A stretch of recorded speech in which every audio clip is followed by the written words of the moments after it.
가이드 딜라이트 3월 5일 말씀 묵상 시작하겠습니다. 거룩하신 아버지 하나님, 오늘도 주님을 사랑하며 찬양합니다.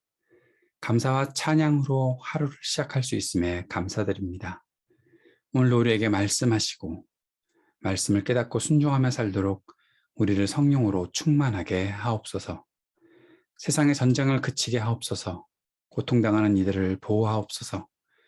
평화와 위로와 소망을 이 땅에 가득히 임하게 하옵소서. 예수님 이름으로 기도합니다. 아멘.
레위기 4장 22절에서 35절까지의 말씀입니다. 만일 족장이 그의 하나님 여호와의 계명 중 하나라도 부지 중에 범하여 허물이 있었는데 그가 범한 죄를 누가 그에게 깨우쳐주면 그는 흠 없는 숫염소를 예물로 가져다가 그 숫염소의 머리에 안수하고 여호와 번제물을 잡는 곳에서 잡을지니 이는 속주제라. 제사장은 그 속주제물의 피를 손가락에 찍어 번제단 뿔들에 바르고 그 피는 번제단 밑에 쏟고 그 모든 기름은 화목제 제물의 기름같이 제단 위에서 불사를 지니 이같이 제사장이 그 범한 죄에 대하여 그를 위하여 속죄한즉 그가 사함을 얻으리라. 만일 평민의 한 사람이 여호와의 계명 중 하나라도 부지 중에 범하여 허물이 있었는데 그가 범한 죄를 누가 그에게 깨우쳐주면 그는 흠 없는 암염소를 끌고 와서 그 범한 죄로 말미암아 그것을 예물로 삼아 그 속죄 제물의 머리에 안수하고 그 제물을 번제물을 잡는 곳에서 잡을 것이요.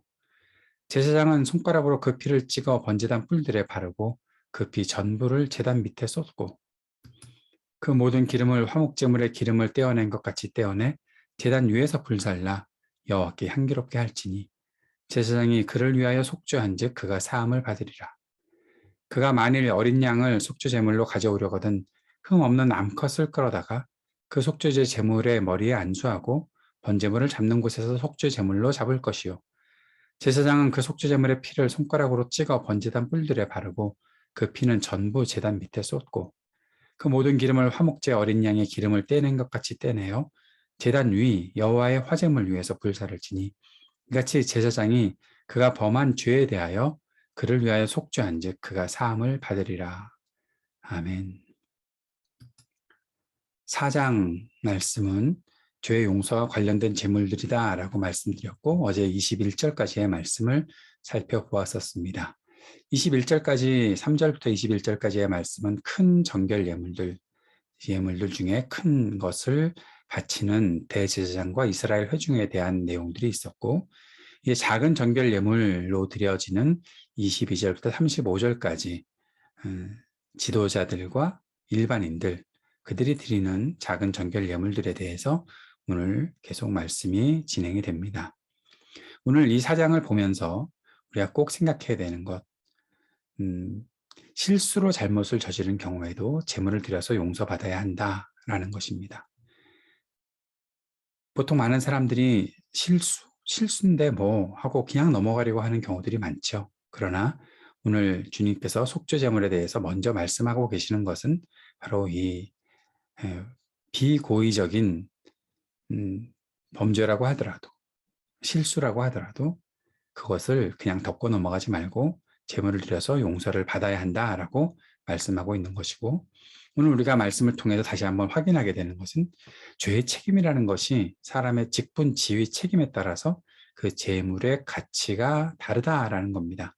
죄의 경중, 죄가 큰 죄, 작은 죄 있다고 말씀하시는 것이 아니라 각자가 갖고 있는 그 직분, 책임, 거기에 따라서 제물의 가치가 달라진다라는 사실을 말씀하고 있는 것이죠.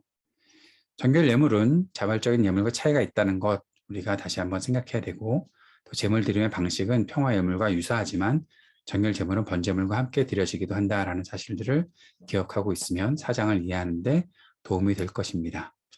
자, 오늘 아까 앞에서 말씀드렸던 것처럼 이렇게 22절부터 35절까지에서는 작은 정결 예물을 드리는 지도자들과 일반인에 대한 내용이 나온다는 것이죠. 지도자의 범죄의 경우에는 22절부터 26절까지의 흠없는 수렴소를 가지고 와야 한다라고 말씀하고 있습니다. 그런데 일반 평민의 경우 27절부터 35절에서는 흠없는 암염소나 암양을 가져와서 제사를 드릴 수 있다라고 말씀하고 있습니다. 제사장은 그 피를 번제단 뿔 위에 바르고 제단 밑에 쏟게 됩니다. 이 경우에 제사장이 제물의 나머지를 먹을 수 있는 권리를 갖게 된다라는 내용도 본문에 포함되어 있습니다. 이 말씀들을 통해서 오늘 우리가 꼭 생각해야 되는 것 다시 한번 마음속에 새겼으면 좋겠습니다. 속죄제물이 어떤 것인가? 단순히 내가 죄를 용서받았다. 그것만이 의미는 아닐 것입니다. 왜 용서받는가에 대해서 우리는 생각해야 된다는 것이죠. 우리가 하나님을 믿고 예수 그리스도와 함께 살아가는 우리들이 꼭 생각해야 되는 것은 내 죄가 용서받는 것은 하나님과의 관계 회복을 위해서이다 라고 생각해야 한다는 것입니다.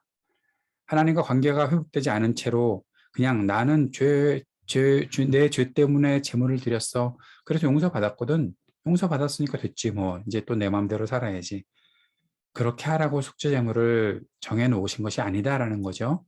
하나님께서 우리를 위해 대신 제물을 받으시고 또 대신 제사장들이 그렇게 죄의 용서를 선포하고 이 모든 것의 중심에 그리스도가 있다는 것을 우리에게 다시 한번 상기시켜 주시고 확인시켜 주시는 이유는 바로 우리가 하나님과 관계 회복을 위해서 죄 용서가 필요하다는 사실을 강조하기 위해서다라는 사실입니다.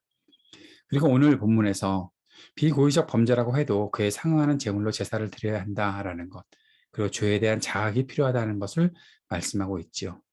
실수로 잘못을 저질렀고 아무도 거기에 대해서 뭐라고 하는 사람이 없었는데 뭐 그냥 넘어갈까? 그거 아니라는 겁니다. 누군가로부터 죄를 깨닫게 되는 그런 경우가 있었을 때 바로 그런 일들이 공동체 안에 필요하다는 사실을 말씀해주고 있는 것이죠. 나와 가까운 사람이니까, 나랑 친한 사람이니까 그 사람의 죄는 덮고 넘어가야지. 여러분, 그것은 사회를 부패하게 만드는 것일 뿐만 아니라 하나님 앞에서 심각한 범죄가 되는 것입니다. 가깝다고 하더라도 죄를 물어야 할 것은 물어야 하는 것이죠. 거기에 대한 책임을 져야 되는 것이죠. 나는 실수했으니까 나는 몰랐어요 라고 말하고 지나갈 수 없다는 겁니다.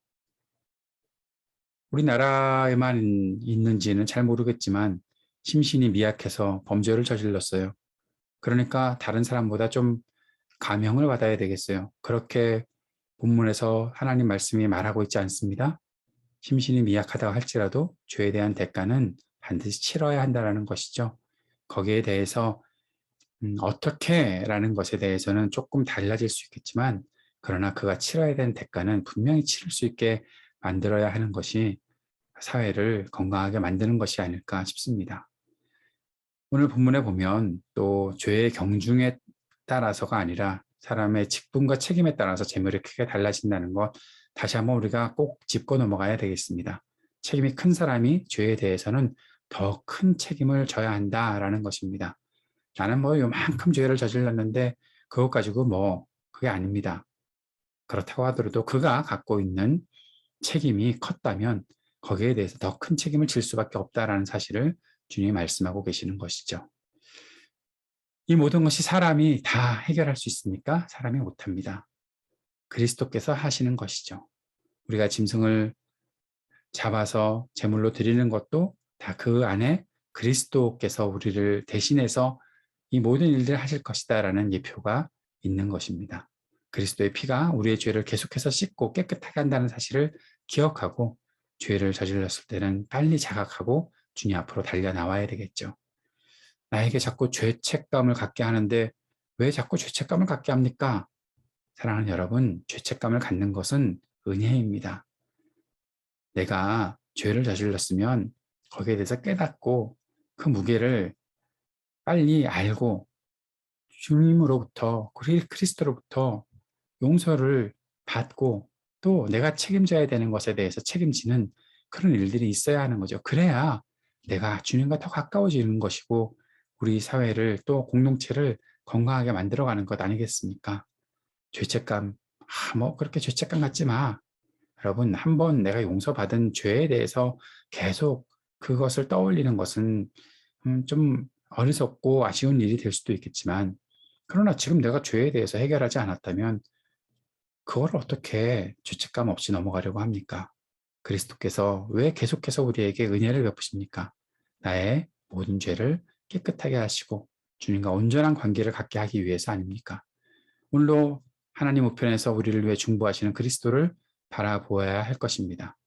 그리고 이제 이 말씀들을 정리해 보면 그리스도의 속죄는 제사장 또 제물을 모두 다 대표하고 있다는 것. 하나님의 임재, 용서 선포, 속죄 포함하는 이 모든 것이 그리스도의 속죄라는 사실을 기억하고 이 놀라운 하나님의 은혜를 마음속에 기억하고 살아가는 우리가 될 수 있기를 바랍니다. 함께 기도하겠습니다. 기도의 제목들을 나눠드립니다. 주님의 십자가 은혜를 의지하고 살게 하옵소서. 기도합시다.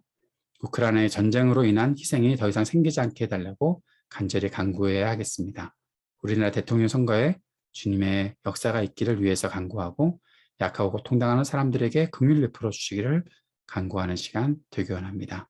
우리 교회에 세워짐에 필요한 모든 과정에 주님의 뜻과 인도하심, 우리가 잘 따라갈 수 있는 지혜와 용기, 믿음을 허락하여 주옵소서. 기도하는 시간 갖겠습니다. 함께 기도하겠습니다.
하늘에 계신 우리 아버지여, 이름이 거룩히 여김을 받으시오며 나라가 임하시오며 뜻이 하늘에서 이루어진 것 같이 땅에서도 이루어지이다.